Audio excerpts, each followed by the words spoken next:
Hey everyone, welcome back to my YouTube channel योनी classes. आज हम देखेंगे आपका जो विद्यापति के पद हैं उसके इम्पोर्टेंट क्वेश्चंस। तो फटाफट से स्टार्ट करते हैं।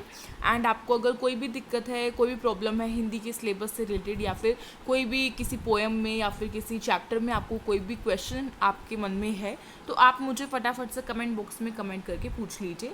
आपको उसका जो रिस्पॉन्स है वो मैं जल्द से जल्द देने की पूरी कोशिश करूँगी। तो फटाफट से स्टार्ट करते हैं आपका चैप्टर के इंपॉर्टेंट क्वेश्चंस। उससे पहले वीडियो को लाइक कर दीजिए थम्स अप के बटन को प्रेस करके। तो आपका जो क्वेश्चन नंबर है फर्स्ट, वो है जन्म अवधि हम रूप निहार नयन न तिरपत भले काव्य में पंक्ति में विद्यापति के विरही नायिका के किस मनोदशा की व्यक्ति जो है वो कर रहे हैं। यानी कि जो विद्यापति हैं वो किस तरीके से बताते हैं इन दो पंक्तियों में कि जो हमारी नायिका है उसकी मनोदशा किस प्रकार की है। तो जो हमने अपनी पंक्ति जो है वो पढ़ी है उसकी हमें एक तरीके से उसका आशय स्पष्ट करना है, उसकी व्याख्या करनी है, ठीक है, उसके बारे में हमें बताना है। तो इसमें जो विद्यापति हैं इस दो पंक्तियों के माध्यम से वो ये बताते हैं जो नायिका है उसका कहना ये है कि जो सच्चा प्रेम होता है उसमें कभी भी तृप्ति जो है उसकी अनुभूति नहीं होती है। यानी कि उसमें जो हमारा मन है वो कभी भी तृप्त नहीं होता है, प्रेम से भरता नहीं है, ठीक है। ऐसा इन्होंने हमें इन पंक्ति में बताया है। वो हर क्षण जो है उसमें बदलाव आते रहते हैं, ऐसा आप सभी ने पूरे पद में पढ़ा होगा, ठीक है। और अगर आपने इसकी पूरी एक्सप्लेनेशन की वीडियो नहीं देखी है तो आपसे रिक्वेस्ट करना चाहूँगी कि उसे जाके देख लीजिए। उसके लिंक आपको डिस्क्रिप्शन बॉक्स में मिल जाएगी ताकि आप अपने हर क्वेश्चन का आंसर अच्छे से अटेम्प्ट कर सकें, ठीक है। और उसके बाद ये जो आपकी पंक्ति है इसमें पूरा का पूरा कहने का मतलब यही है कि जो प्रेम है, एक सच्चा प्रेम जो होता है उसमें क्या है, उसमें तृप्ति जो है वो नहीं होती, यानी कि उससे मन नहीं भरता है। जैसे कि जो हमारे विद्यापति हैं वो अपने पदों में बताते हैं कि जो नायिका है वो उनको श्री कृष्ण को, अपने प्रियतम को जितना भी देख लेती हैं उनकी आंखें फिर भी ये चाहती हैं कि वो उन्हें और निहारे। और इसी प्रकार से वो बताते हैं कि जो नायिका है वो उनकी आवाज़ को इतना सुन लेती है फिर भी उसके कानों को ऐसा लगता है कि उसके कानों ने कभी भी अपने प्रियतम की जो आवाज़ है उसे स्पर्श नहीं किया है, ठीक है। और इन्होंने बताया कि क्षण क्षण में क्या होता है, इसमें परिवर्तन जो है वो आता रहता है। तो आपको ये पूरी चीज़ें अपनी वर्ड में लिखनी है, अपने शब्दों में बनाकर लिखना है पूरे आंसर को। ऐसा नहीं है कि आप रटी रटाई लाइन्स को लिख कर आएंगे अपने जो आंसर शीट है उसमें, ठीक है। उसके बाद नेक्स्ट आपका क्वेश्चन है आशय स्पष्ट है वो हमें करना है इस दो पंक्तियों का। तो इसमें कोकिल करवल मधुर धुनी सुन कर दो ही झपाई कान, यानी कि ये जो हमने अपनी पंक्ति पढ़ी है इनका आशय स्पष्ट करने का अर्थ ये है कि हमें इनकी पूरी अच्छे तरीके से इनके बारे में बताना है कि इन दो पंक्तियों में आखिरकार कहा क्या गए है, इनके जो भाव हैं वो आखिरकार हैं क्या, ठीक है। तो ये जो दो पंक्तियां हैं इसमें जो हमारे विद्यापति हैं वो ये बताते हैं कि जो नायिका है जब उसे जो कोयल है उसकी मीठी मीठी आवाज़ और भोरों की मधुर मधुर जो झंकार है जब वो सुनाई पड़ती है तो वो एकदम से अपने दोनों हाथों को अपने कानों पर लगा लेती है और अपने कानों को बंद कर देती है। ऐसा क्यों करती है वो? क्योंकि अगर वो इन दोनों कोयल और जो भौरे हैं उन दोनों की जब वो मीठी मीठी प्यारी प्यारी आवाज़ों को सुन रही है तो उसे अपने प्रियतम का श्रवण हो रहा है, यानी कि अपने प्रियतम की याद आ रही है और उसे फिर दुख हो रहा है, उसे वियोग अवस्था का आभास जो है हो रहा है, उसे फिर दोबारा से याद आ जाती है कि उसका प्रियतम जो है वो उससे काफ़ी दूर गया हुआ है, ठीक है। और वो इन जो ये ध्वनि है, ये जो इतनी प्यारी प्यारी ध्वनियाँ हैं ये उन्हें सहन नहीं हो पा रही हैं क्योंकि उसे अपने प्रियतम की याद आ रही है।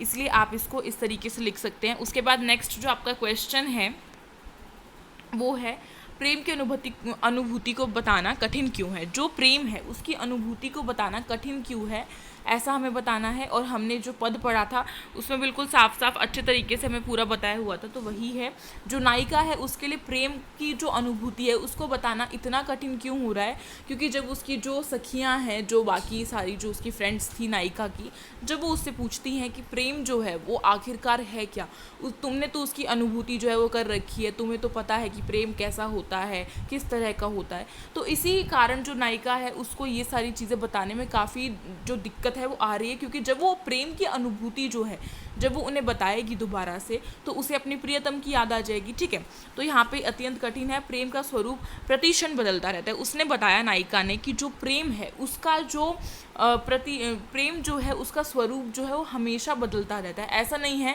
कि वो हमेशा स्थिर रहेगा, नहीं, वो बदलता रहता है। उसमें जो नवीनता है वो आती रहती है। हर क्षण जो होता है, जो प्रेम है उसमें बदलाव आते रहते हैं, हर क्षण परिवर्तन होता रहता है और मन में क्या है, उत्सुकता बढ़ती रहती है। इसीलिए क्या है, जो प्रेम है वो कभी भी प्रेम जो है उससे कभी भी हमें तृप्ति नहीं मिलती है।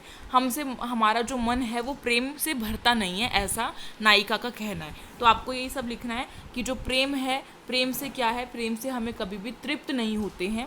अगर कोई सच्चा प्रेम कर रहा है तो वो कभी भी तृप्त नहीं होगा, चाहे वो नायिका हो, चाहे कोई भी ऐसा व्यक्ति है जो सच्चा प्रेम कर रहा है वो।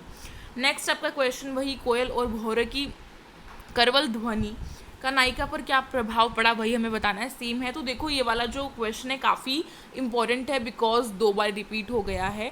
और एक क्वेश्चन और था जो मैंने बिल्कुल स्टार्टिंग में करवाया था आपको, सबसे पहला जो क्वेश्चन था वो भी 2-3 बार रिपीट हुआ था।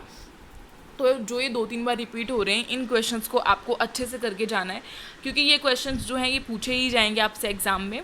और एक और चीज़ बतानी है मेरे को आपको कि जो आपका प्रैक्टिस पेपर है हिंदी का क्लास 12th का, अगर आपको उसकी वीडियो चाहिए तो फटाफट से मुझे कमेंट बॉक्स में कमेंट करके बताओ कि हमें प्रैक्टिस पेपर की वीडियो चाहिए फॉर टर्म 2।